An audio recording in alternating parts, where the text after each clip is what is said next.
7 oscillateurs peuvent être simulés grâce à ce logiciel. Commençons par le pendule simple. L'étude peut se faire en régime transitoire ou en oscillation forcée. On peut d'abord déterminer les paramètres de ce pendule en faisant varier la longueur du fil, la masse et le coefficient d'amortissement. On place le pendule dans une position initiale, pas nécessairement avec des petits angles, et en lançant le pendule, on voit la courbe d'évolution au cours du temps. Il est possible de représenter l'enveloppe, et comme le calcul est fait à partir du principe fondamental de la dynamique, on n'obtient pas exactement ce que l'on obtiendrait avec un pendule simple avec des petits angles. On peut donc comparer ici la courbe en bleu correspondant aux solutions du régime à petits angles avec celui que l'on obtient réellement. En régime forcé, on voit un système excitateur constitué d'un ressort et d'une roue qui va exercer donc une force à peu près sinusoïdale sur la tige du pendule. On voit la courbe de résonance s'afficher sur le graphe. Évidemment, la modification des paramètres, par exemple la raideur du ressort, modifie l'allure de la courbe de résonance. De même, tous les autres paramètres modifient cette courbe. Lançons le dispositif. On constate sur la courbe d'évolution que le début du mouvement correspond à un régime transitoire et que très rapidement on obtient le régime établi. Il est possible pourtant d'avoir le régime établi dès le départ en cochant cette case. Il n'y a plus de régime transitoire. Il est possible de changer la fréquence des oscillations.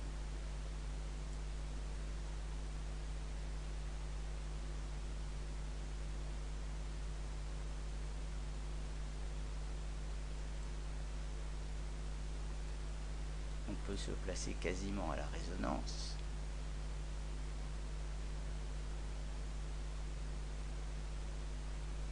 À tout instant, on peut arrêter le mouvement, continuer. On peut également arrêter le dispositif excitateur. Le pendule évolue alors vers sa position d'équilibre.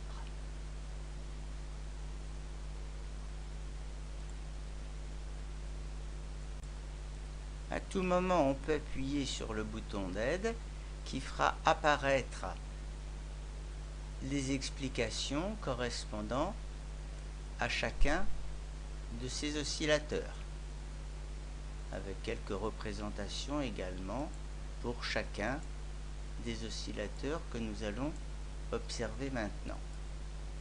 Passons à un système de pendule couplé. On est resté ici en régime forcé. Si on commence par régime transitoire, lançons le dispositif après avoir choisi une position initiale.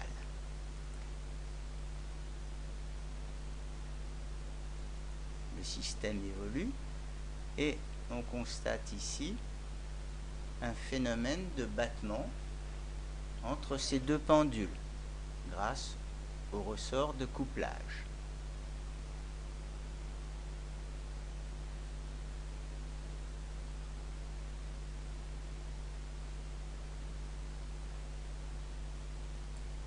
Il est possible de modifier comme précédemment les paramètres, longueur des pendules, les masses, l'amortissement et également le couplage. On peut diminuer la raideur du ressort de couplage et également la hauteur où est placé ce ressort.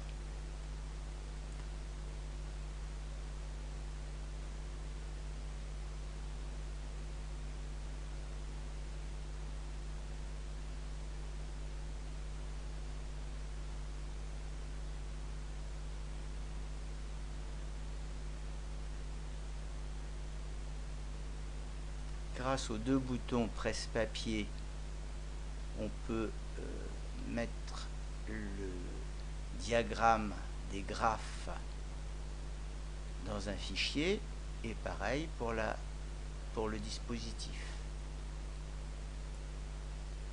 En régime forcé, on observe à nouveau une courbe de résonance, et ici, vous pouvez constater qu'il y a deux maximums et une anti-résonance.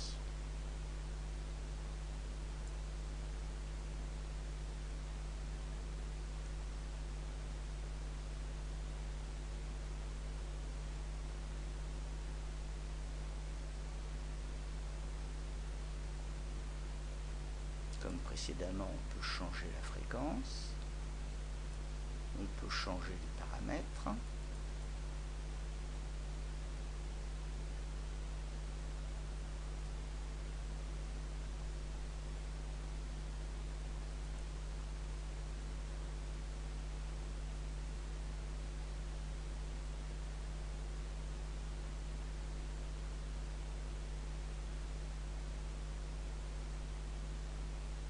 Et on peut éviter le régime transitoire initial, comme précédemment, en obtenant directement le régime établi.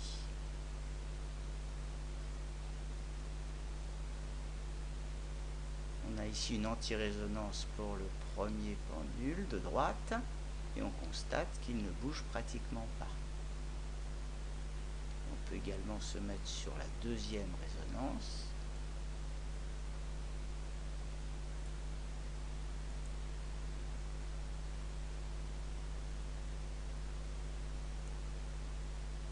Le point caractéristique correspondant au calcul va se mettre directement sur la courbe du graphe. Alors il peut y avoir de petits écarts parfois, puisque cette courbe a été calculée pour les petits angles.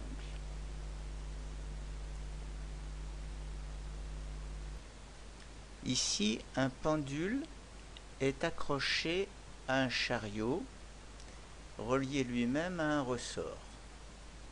Comme précédemment, on peut fixer les paramètres, longueur du pendule, masse du pendule, amortissement du pendule, masse du chariot et amortissement du chariot, et également la raideur du ressort. On déplace le pendule et on lance pour observer un mouvement assez irrégulier.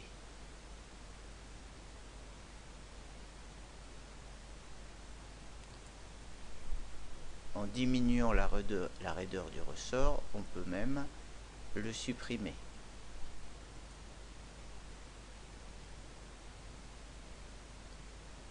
Le mouvement est alors plus régulier.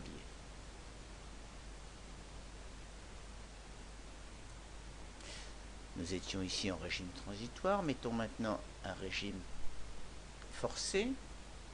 On voit sur la courbe de résonance qu'il peut y avoir deux résonances et une anti-résonance.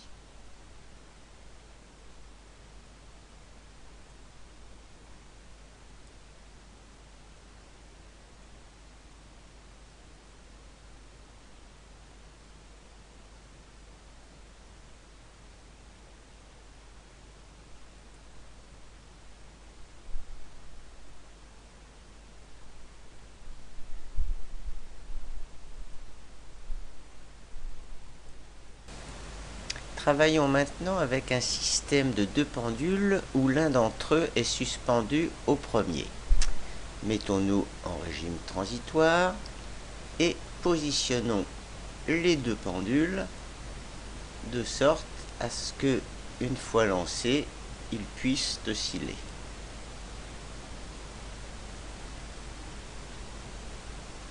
On voit que le second pendule peut tourner autour du premier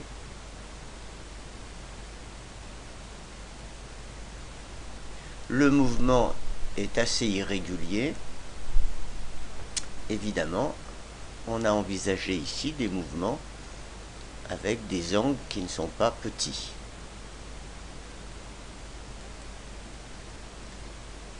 En régime forcé,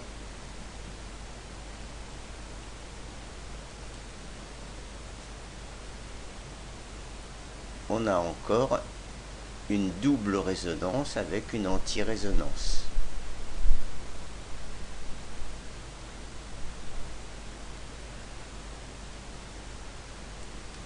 Changeons la fréquence des oscillations.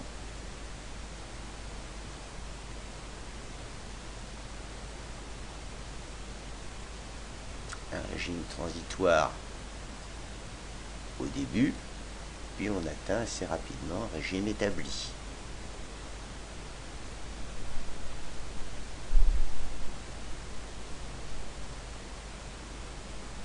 Comme dans tous les autres cas, bien sûr, on peut modifier les paramètres de ces deux pendules. Longueur inférieure, par exemple.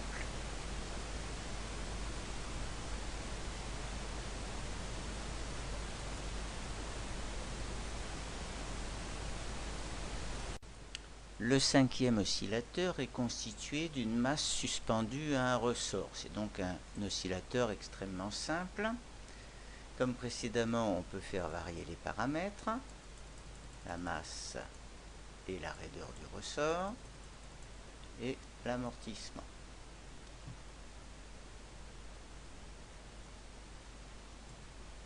Lançons le dispositif. Ici encore, on peut dessiner l'enveloppe théorique et voir qu'elle correspond bien au mouvement. On peut passer en régime forcé. On observe bien sûr la courbe de résonance.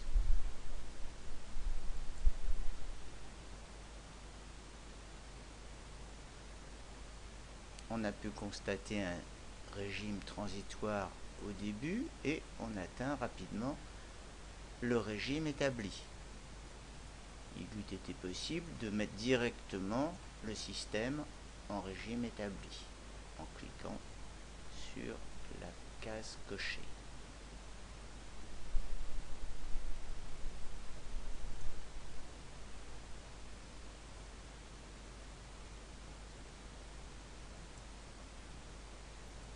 Le dernier oscillateur est constitué par un système de 2 masses et 3 ressorts. On peut considérer que l'on a 2 oscillateurs couplés par le ressort central.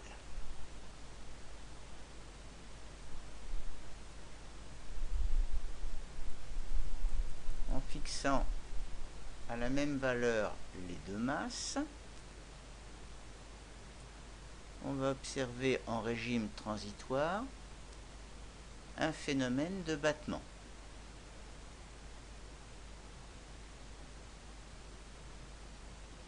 La période du battement est liée à la raideur du ressort central. En diminuant la raideur du ressort central, on va augmenter la période du phénomène de battement.